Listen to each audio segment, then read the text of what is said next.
Ayun, so good evening guys. Ngayon po ay Monday. Ayan, so Monday na Monday, good vibes yung market natin. Nag-Dow G ulit siya pero lumalaban talaga yung market natin. So nag-break tayo kanina sa 7,000 level pero nagkaroon siya ng profit taking sa pre-close period. So nag-close tayo is 6,951.67 naman. So nag-gain yung index natin, okay naman, 0.46%. And then ang lakas ng foreign buying sa market.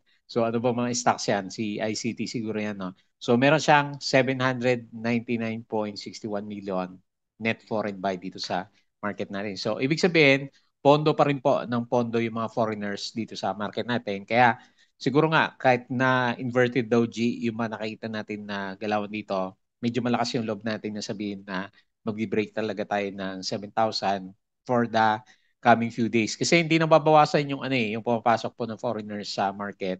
So very bullish siya. Parang crypto lang na yung galawan dito sa market natin. By the way, si crypto nag-65K na siya. So congrats sa mga cryptonatics natin. Ayan. So medyo mix yung nandito sa trending stocks natin. Meron tayong blue chips dito. Wala si ICT, hindi nasama dito. SEC, yung isa sa mga blue chips natin kasi nag-up siya ng 4.55%. So medyo malakas yung SIPA at papunta dun sa gap na pinag-uusapan natin sa kanya last time naman. So medyo maganda. So meron siyang net foreign buy na 27.25 million. Net foreign buy siya. Okay, so ba't kaya yung iba na big caps natin hindi nasama dito sa listahan natin? So anyway, very good. Yung mga blue chips natin, may mga selected stocks na medyo marami ngayon yung gumalaw sa kanilang price action. And then the rest, mining, medyo maganda rin yung galaw ng mining ngayon eh. So siya ba yung pangalawa o siguro pangalawa to na pinakamataas for today. Nag-bounce sina PX, APX. Ito si Mark nag-bounce din siya. Nag-close siya 3.85% and then meron siya malit lang 36.45K na net foreign buy dito sa market natin. Tapos si Ionix, ayan, so isa sa mga nag-breakout na stocks natin. Nung Friday, meron na siyang setup eh. So umaga pa lang, up ka agad siya ng 3%. Kaya ang hirap mag-decide kung papasukan mo siya. Tumuloy siya ng nag 5% yata to. Pero nag-close siya is up naman, 4.8%. And then meron tayong 65.6K na net foreign buy dito sa market. Yung iba, nang-trap yung iba. So ECBC, di ba, lakas ng sipa nito nung Friday. So nag-drop siya ngayon, profit taking negative 5.33%. Net foreign buy is 113.99K. PHA, isa din sa mga high flyers, nag-drop din. Puro drop to Negative 7.59%. And then meron siya 6 tama ba to? 6.38K lang to. Net foreign buy o million, yun nakalagay. So mamaya silipin natin. Alam ko, K lang to. Tapos SPNEC, ayan, mga SPNEC natics natin. So medyo nabuhay siya ng konti, 0.91%. Meron siya 3.24K na net foreign sell dito. 524K no, net foreign sell. Nawala bigla si yung bumibili sa kanya na foreigners. 'Di ba? Huminto na siya. So nag-bounce naman siya. Tapos ang balita dito, kanina, marami siyang post kanina eh. So naghanap siya ng magpopondo sa kanyang biggest solar farm in the Asia. Asia ba o the world? Asia. Itong si SPNEC natin. Okay? So anyway, tingnan natin. Good catalyst. Tapos, ito nga, representative ng mining, si Mark Ventures naman natin. Okay? So marami dito. Dito yung mga winners natin. Si Gio pala. Si Gio yung pinakamataas dito kasi nag-up siya ng 30.91%. Ay, mamaya silipin natin yung mga stocks natin yan. Ayan, so disclaimer guys sa mga bago sa channel natin, as usual, yung ating review is for education lang po ito so wag yung gagamitin to as a reason para mag-buy, mag-sell, or hold ng stocks. Meron pong risk na involved sa trading sa market, due diligence na lang po ako ng stocks yung bibili nyo. Follow mo lang po ako dito sa ating Palaboy Trader na YouTube channel. Subscribe ka lang guys. Ayan, subscribe mo na para maka 40K na tayo. Ang tagal na. Ayan, so check mo na lang po yan. Subscribe ka or kung gusto mo, join ka sa trading group natin. Meron sa YouTube kasi yung iba hindi maka-access sa Patreon. So, pwede dito sa YouTube. Same lang naman yan, yung group natin. Okay? So, double check mo. Yung mga nakasubscribe dito sa channel natin, check mo na lang po yung daily uploaded videos natin sa trending stocks. company reviews, yung ating mga sample trades, basic indicators. So, puro bullish, yung mga nakita natin na galaw. Tapos yung mga medyo malakas yung sipa ng tatrap. So building yung fundamentals, yung mga risk management, PSE market studies naman natin. Okay? So double check mo na lang yan. Sa crypto, follow mo ako dito sa ating Palabi Trader Crypto to. Wala naman tayong bagong post dito. Pero si crypto, so hataw na hataw yung galaw niya. Hoodle lang ang galawan natin dito. Sa kanya, hindi tayo masyadong makapag-trade pero nanghawak tayo ng mga cryptos naman. Okay? So follow mo din ako dito sa social media, Facebook account, para updated ka po sa mga posts natin. Or kung gusto mo dito sa Facebook page, and double check mo na lang po. Bodega Peak, yung articles natin sa local market, sa US, at saka sa bandang crypto space. Tapos sa money earners natin, yung mga side hustles naman natin. Medyo malakas yung sipa ng ng mga websites natin for these weekends naman. Okay? So tingin tayo dito sa galawan or rather mga news sa market natin.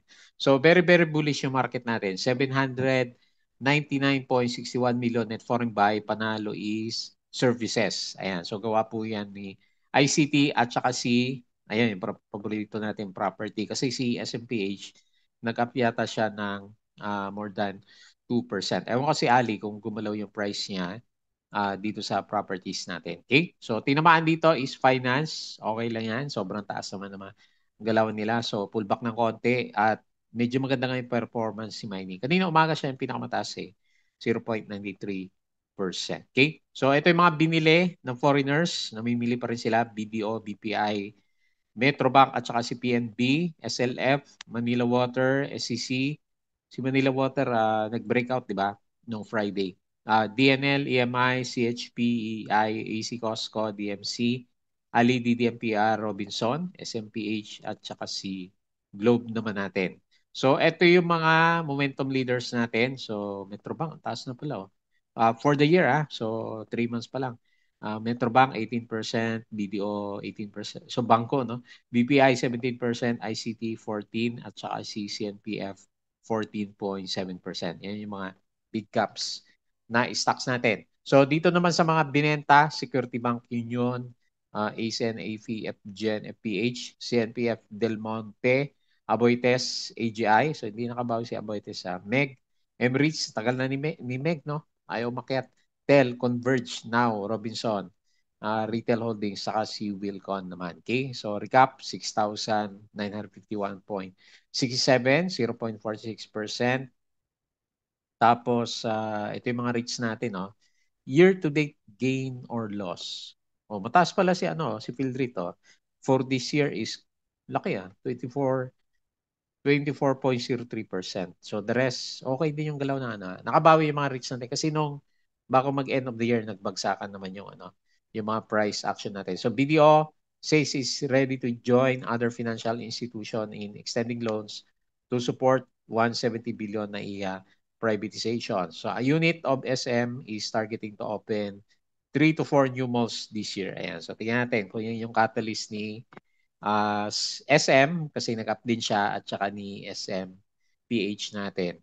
SMGP, Aboitiz, and MGen join forces for 3.3 billion LNG facility. Bloom, okay, net profit plus 85%. Sumipa to kanina. Hindi na tuloy yata yung pag-akyat ng price niya. Pero uptrend pa rin naman yung galaw niya. So, okay. Okay yung earnings niya yan. So, meron pa siya ulit.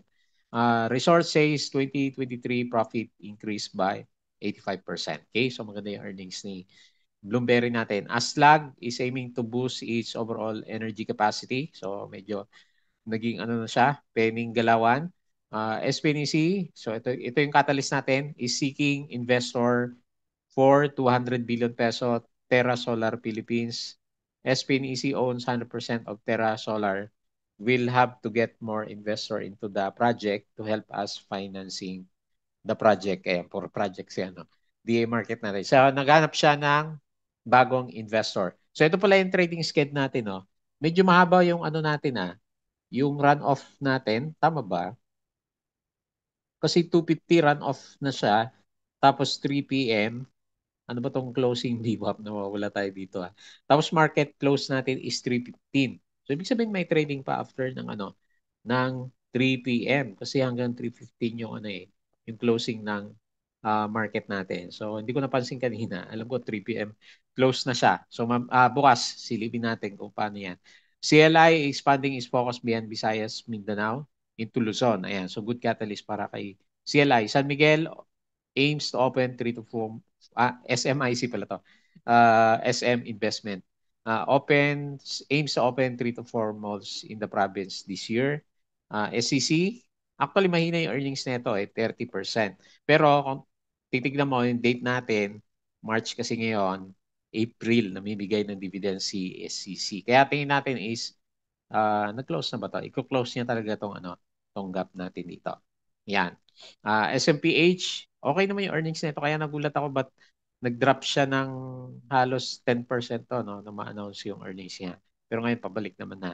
Plus, allocates 100 million for education, community, and then ICT, Transnet Board, approved finalization of state-owned South Africa port, and freight rail companies contract with international container services to run the nation's biggest container port at Durban. So ito pala yung kaya pala sumipa ng 7% si ano ICT kanina. So DDPO mine operator sets 7.9 billion IPO plan for May. May bago tayong ayun, may bagong stocks na naman tayo. CLI. So pupunta daw sa Luzon. Ayan. Kakalaban si Ali at saka Robinson. Meg, okay naman yung earnings, 26%. Newmonts, SMPH, SPN EC, yan yun. Rojas Holding, so mukhang debts na to, yung stocks natin na to. Okay, tapos nag-scramble to fund world's largest solar farm. World's largest pala, si yung target ni SPNEC. So while the BSP doesn't have to take what the Fed does, will certainly be persuasive to our own central bank. Okay? Tapos yung galawan over the weekends naman natin. So last Friday na galawan ng US market, bullish European, US, at saka Asian. So halos bullish lahat from last week na trading natin. Kaya siguro medyo sumabay din yung ano, yung market natin for today. Ayan. So guys, yung ating Patreon, ayan. So yung mga gusto po ng guide sa trading sa Philippine market, sali lang po kayo dito. So ito yung pinaka ano natin, channel sa kanila. Tapos meron tayong group, meron tayong group chat. So para sa actual trading is meron tayong communication naman. Okay? So double check mo na po yung ating Patreon. Okay. So balik tayo dito sa chart. So based dito sa galaw natin, parang hirap na hirap si index sa 7K. Pero tingin natin, eventually, babasagin niya din tong ano, 7,000. So pangalawang try na niya na nag-try na mag-break. So actually nag-break naman. So more than 7K yung pinaka-peak natin kanina. Pero profit taking na naman. Pagdating ng close. So nonetheless, bullish pa rin tayo kahit na medyo dowgy yung ano, yung galawan nitong si PSC natin. Bakit? Dahil yung foreign buying natin is hindi siya nauubos naman. Pag nauubos yan. Medyo kabado tayo sa ano, Dow G na lumalabas. So nag-gain yung index 0.46%. At dahil dyan, hindi pa naman overbought si PSE. So pakonti-konti siya. Parang ano siya tinatansya na ano wag mag-overbought kasi pag nag-overbought to, bentahan na naman. Ayan. So okay yung RSI. Ayan, medyo malinaw na yung pattern niya. Papunta dito sa RSI 70. Yung ating MACD is bearish pa rin siya. Kasi yung blue, nasa ilalim pa rin ng ating red. Ayan. So overall picture is okay naman siya.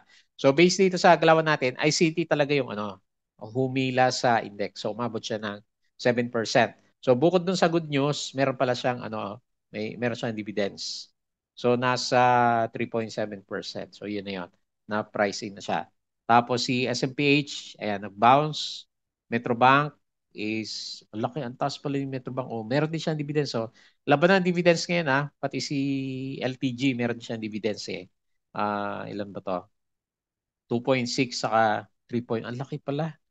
Baka meron pa to bukas na. Kasi 3.4 saka 2.26. So 5 more than 5%.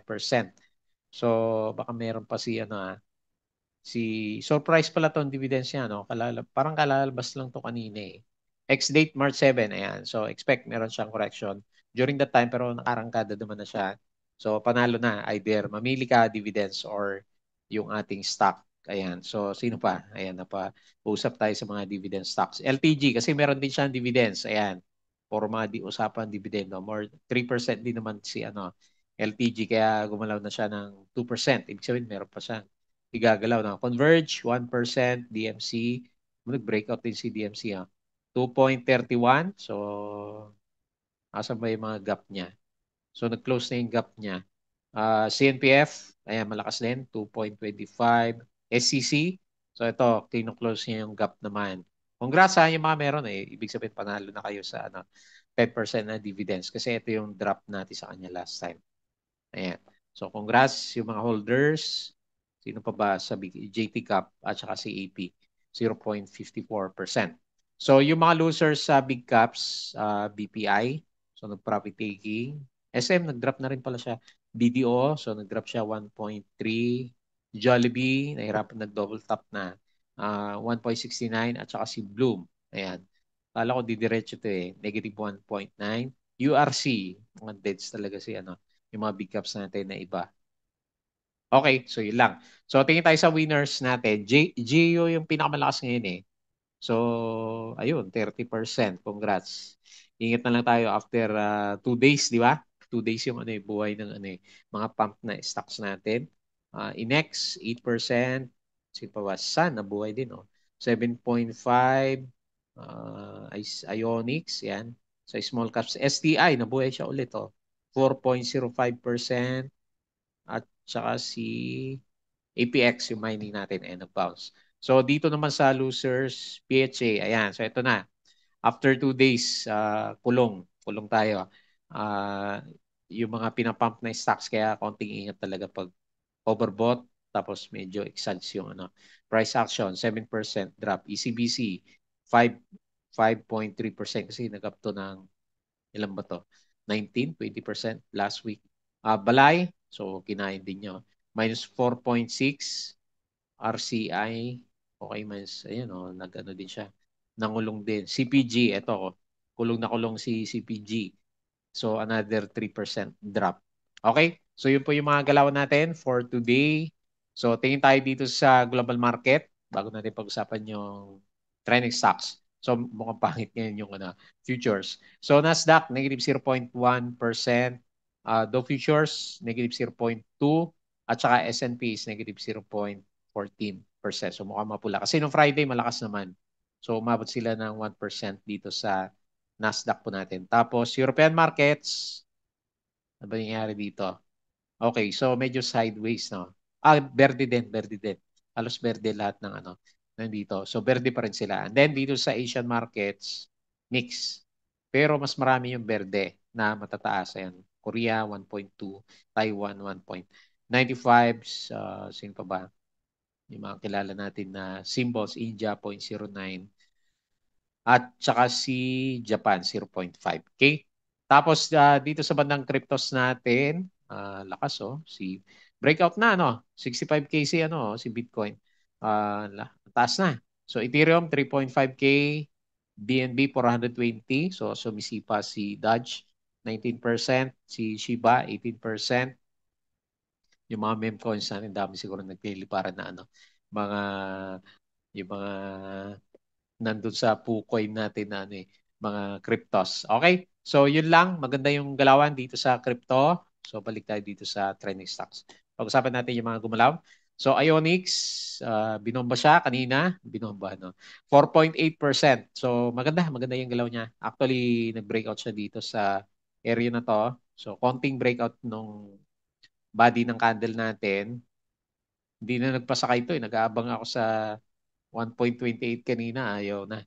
So 4.8% up, walang foreigners to, 65.6K. Breakout siya, so ongoing tayo sa 1.37. So ito yung pinakamalapit na resistance natin sa kanya. So pag trend channel ang usapan, sakto ba? Pwede mauntog yan sa number na yan. Ayan. Kala ko pipitikin si Ionics kanina. Pero tignan mo naman yung price action niya.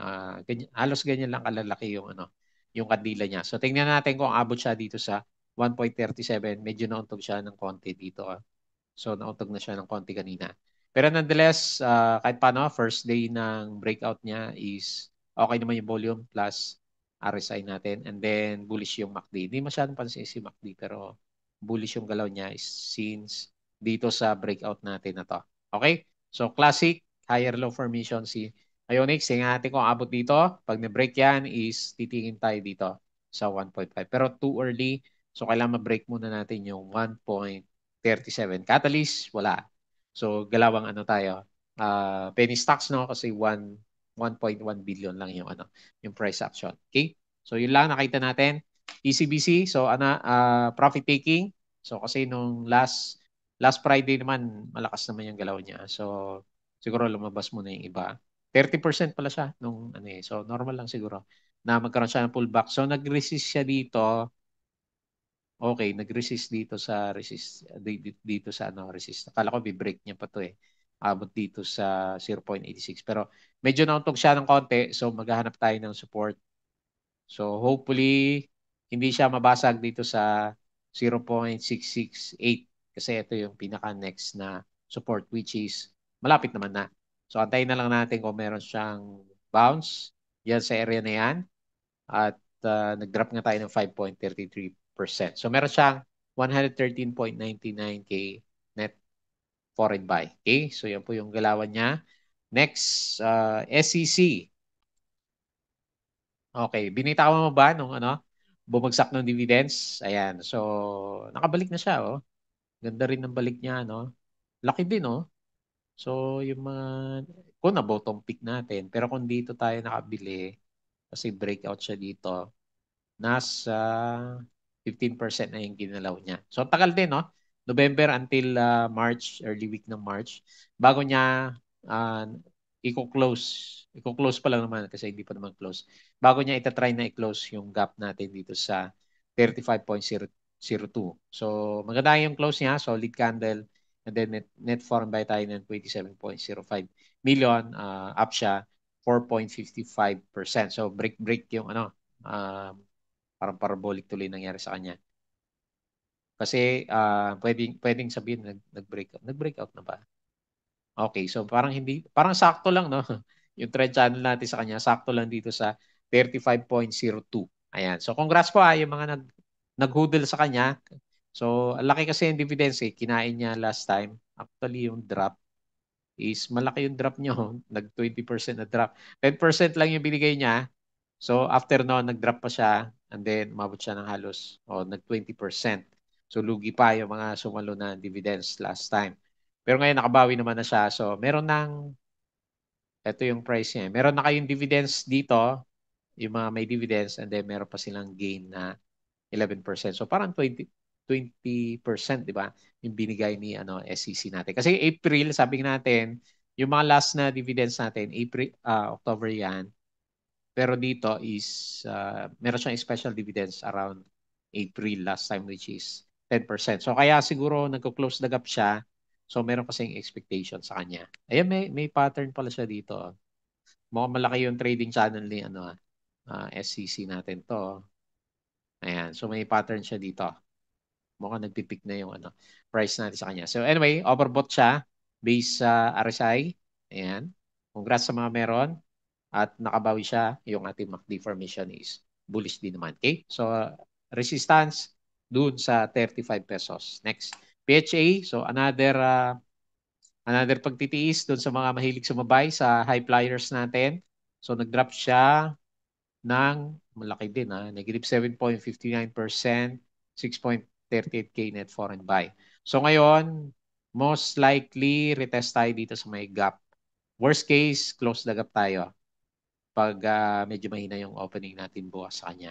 Lalo na medyo marami tayong stocks na na pwedeng gumalaw pa, lalo na blue chips, diba? Na bumabalik yung yung sentiment sa kanila dahil doon sa malakas na net foreign buy. So careful na lang kung meron kong hawak dito, nakasalukan dito sa second candle. Kasi ang pattern ngayon ng mga ganito, mga pump and dump na rin siguro na tawag natin. No?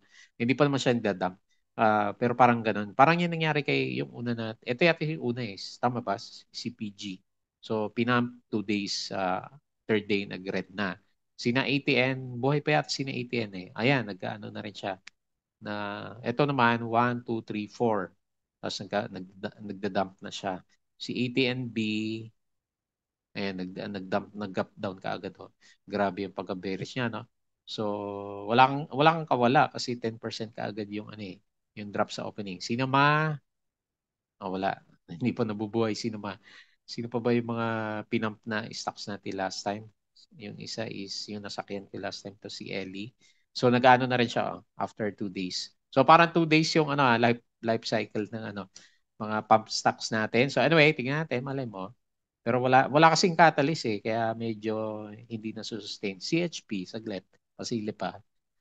Okay, so medyo din si ano si CHP natin. Ayan. So anyway, yan na lang po. 0.19, 0.2. Yung pinaka main support pag medyo butas yan, close na gap tayo dito sa 0.1934 naman. Okay? So okay, ganun talaga.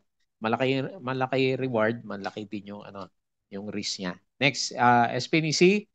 Okay, hirap na hirap talaga. 0.91% up, 500K net foreign sell.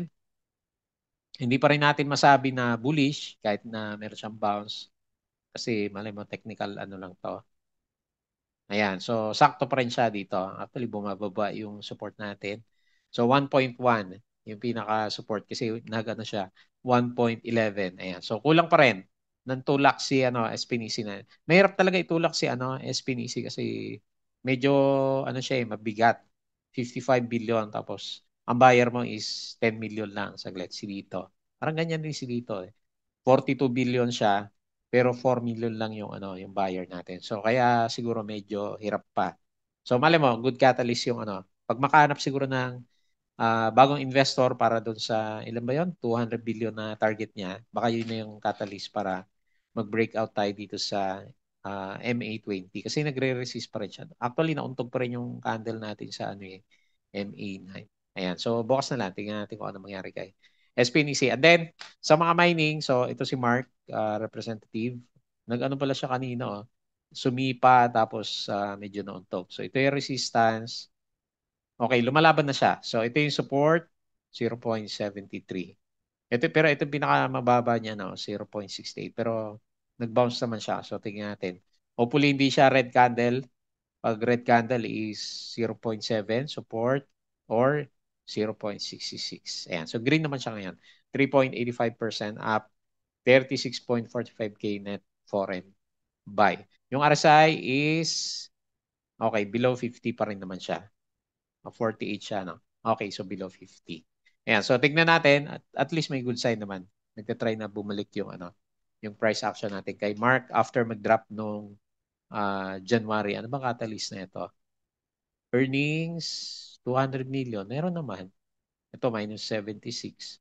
Tapos ito, medyo lugi siya. Pero nag-recover na siya. Anyway, okay naman na yung ano niya. Oh. Ewan ko lang sa ano, fourth quarter, ano yung earnings nitong si Mark. Okay? So, yun lang po yung ating review for today. So, marami pa rin maraming sumisipa na individual na stocks natin dito. So, ang tanong na lang kung masakyan natin itong mga to kasi medyo paiba-iba, no? Paiba-iba yung ano. Ano ba nangyari dito kay ito rin si Kato. May dividends naman siya. 29. Laki yung dividends nito, 29%. Kaya lang, syempre, profit taking talaga yung mga may nagtanong kasi sa akin tungkol kay Kat eh. Meron naman kayong dividends kay Kat. So, yun lang. Antay mo kung kailan babalik ulit yung price niya. Ayan. So, overall picture is bullish tayo sa market kahit na dami nating Dow G na nakikita. So, hanggat positive to, optimistic tayo na eventually babasagin natin yung 7.5. Okay? So, yun lang muna yung ating review for today. As usual, please don't forget to subscribe. Join ka sa group guys kung gusto mo ng guide sa trading sa Philippine market. Crypto ko to, Facebook account, Facebook page, Mudagi Peak, Money Earners, Twitter, and Patreon or YouTube. Pwede po kayong sumali sa trading group. Okay? So, yun lang. Maraming salamat. Kita po ulit tayo bukas.